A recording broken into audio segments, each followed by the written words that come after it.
Bismillahirrahmanirrahim. Assalamualaikum warahmatullahi wabarakatuh. Kami dari kelompok 13 yang beranggotakan saya Jibril Nasem dan Kusol Fatimah serta Zaki Ahmad Saifullah akan mempresentasikan sebuah makalah kami yang berjudul Hukum Persaingan Usaha dalam mata kuliah Pengantar Tata Hukum Indonesia. Saya mulai langsung. Hal yang melatar belakanginya daripada persaingan usaha ini kita ketahui pertamanya ya. Persaingan usaha itu apa sih? Persaingan usaha itu adalah salah satu faktor penting dalam menjalankan roda perekonomian suatu negara. Persaingan usaha dapat mempengaruhi kebijakan yang berkaitan dengan perdagangan, industri, iklim, usaha yang kondusif, kepastian dan kesempatan usaha, efisiensi, kepentingan umum, kesejahteraan rakyat dan sebagainya. Para ekonom mengemukakan pendapat mereka bahwa persaingan usaha mekanisme pasar akan memacu pelaku berinovasi untuk menghasilkan produk yang bervariatif dengan harga bersaing dan akan dapat menguntungkan produsen maupun konsumen.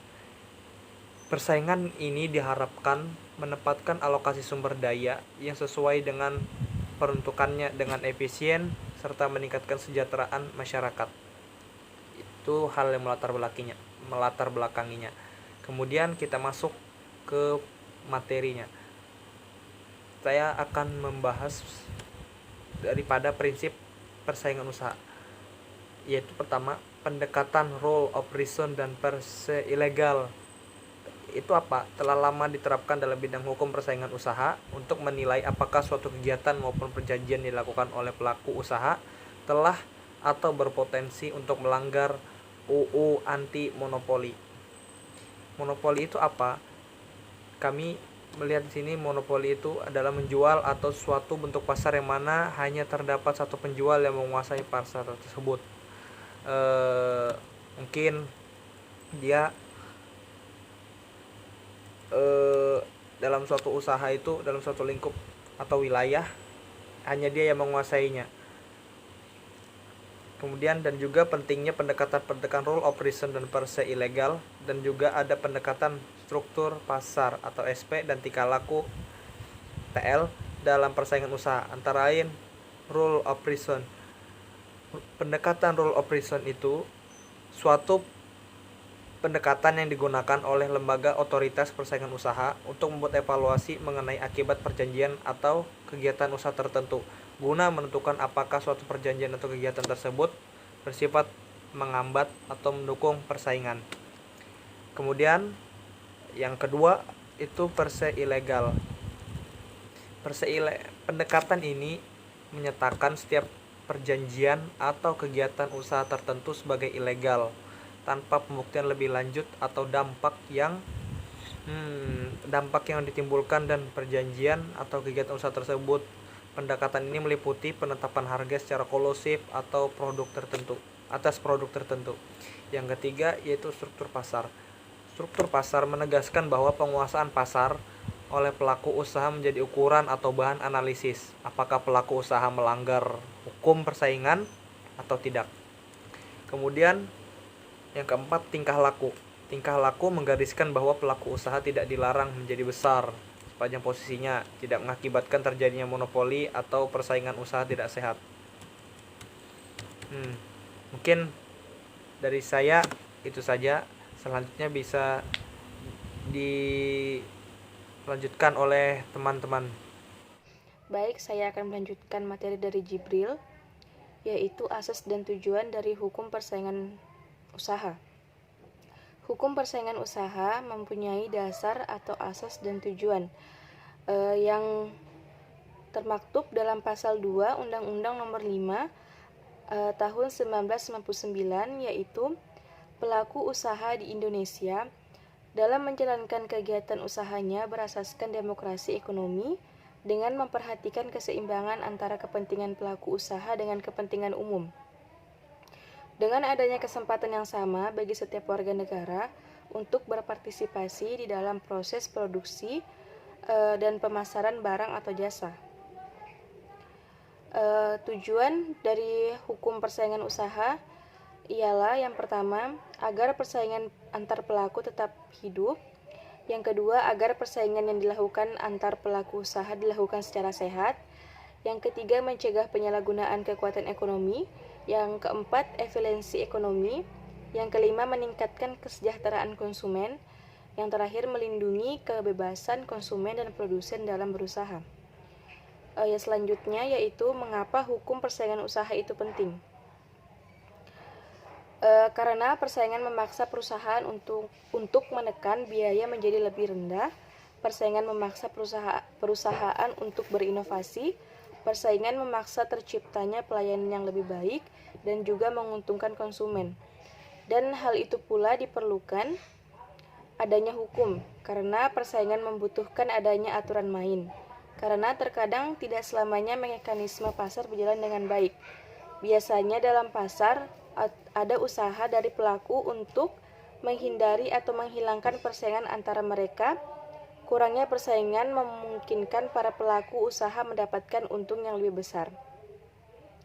Namun seringkali adanya praktik monopoli, maka keberadaan hukum inilah dipandang penting karena mampu mencegah praktik itu sendiri. Dan dipandang penting untuk tujuan yang lebih luas, yaitu pertama, persaingan memaksa perusahaan untuk menekan biaya lebih rendah. Yang kedua, menguntungkan konsumen. Yang ketiga, persaingan menciptakan pelayanan yang lebih baik. Keempat, persaingan memaksa perusahaan untuk selalu menciptakan produk baru. Yang kelima, berkurangnya atau hilangnya persaingan memungkinkan pelaku usaha memperoleh laba yang jauh lebih luas. Yang terakhir, persaingan perlu adanya aturan main. Baik, selanjutnya materi akan dilanjutkan oleh teman saya. Baik, saya akan menjelaskan materi selanjutnya, yaitu tentang kedudukan persaingan usaha di dalam sistem hukum Indonesia. Selanjutnya, hukum persaingan usaha merupakan bagian dari hukum ekonomi. Bahkan dari sudut materi diperlukan kajian secara interdisipliner dan transnasional. Selain mempelajari ilmu hukum, juga penting mempelajari ilmu ekonomi industri, sehingga dengan bantuan ilmu ekonomi ini akan dapat dipahami industri, sehingga dapat dengan bantuan ilmu ini juga akan dipahami secara baik hukum persaingan usaha tersebut. Di dalam materi yang terkandung di dalam Undang-Undang Nomor 5 Tahun 1999, yaitu perjanjian yang dilarang. Yang kedua ada kegiatan yang dilarang. Selanjutnya ada posisi dominan, komisi pengawasan persaingan usaha, dan ada penegak hukum dan juga ketentuan-ketentuan lainnya.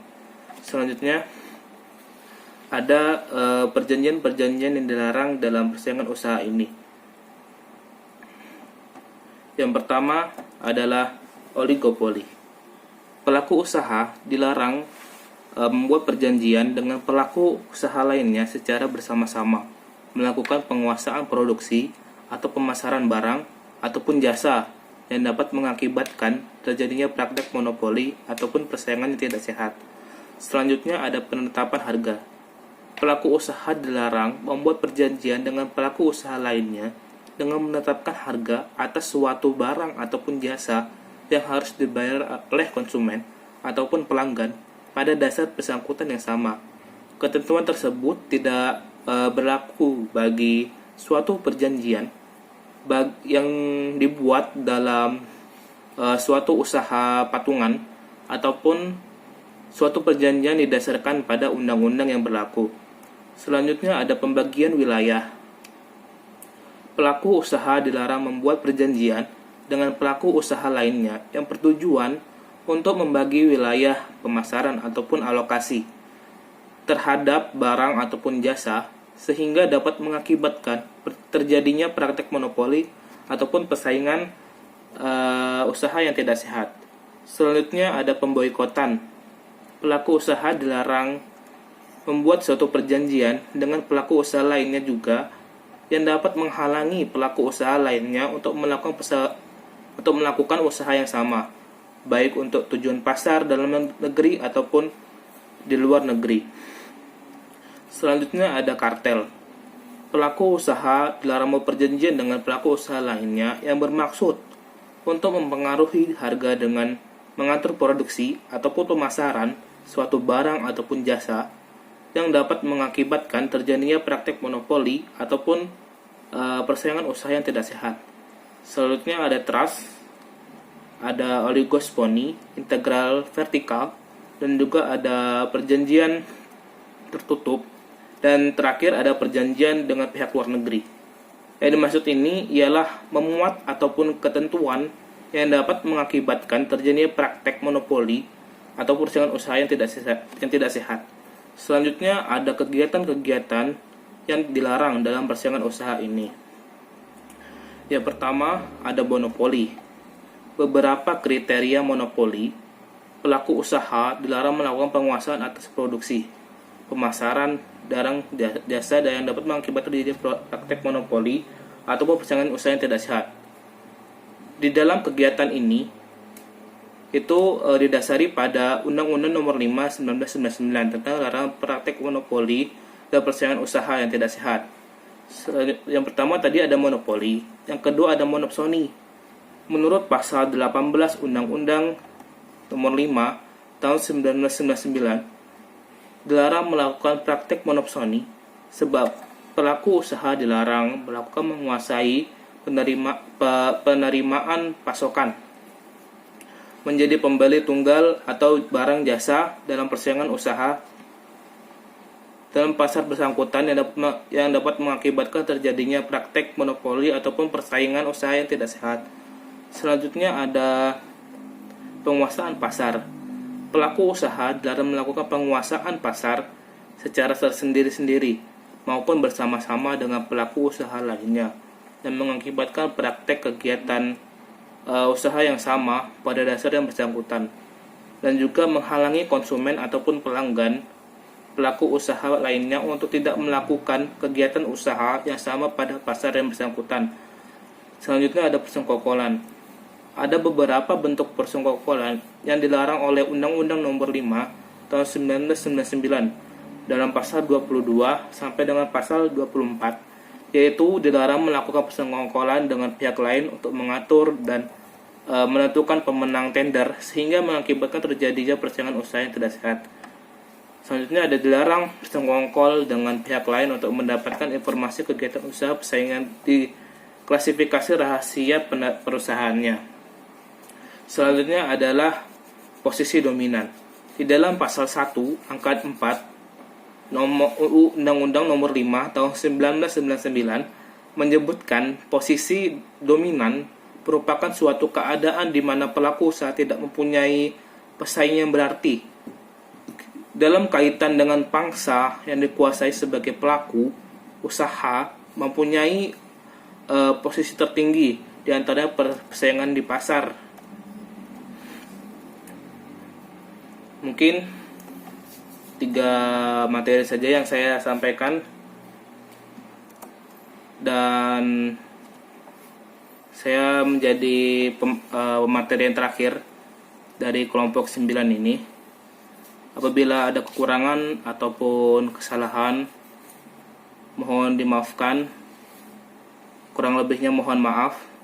Assalamualaikum warahmatullahi wabarakatuh.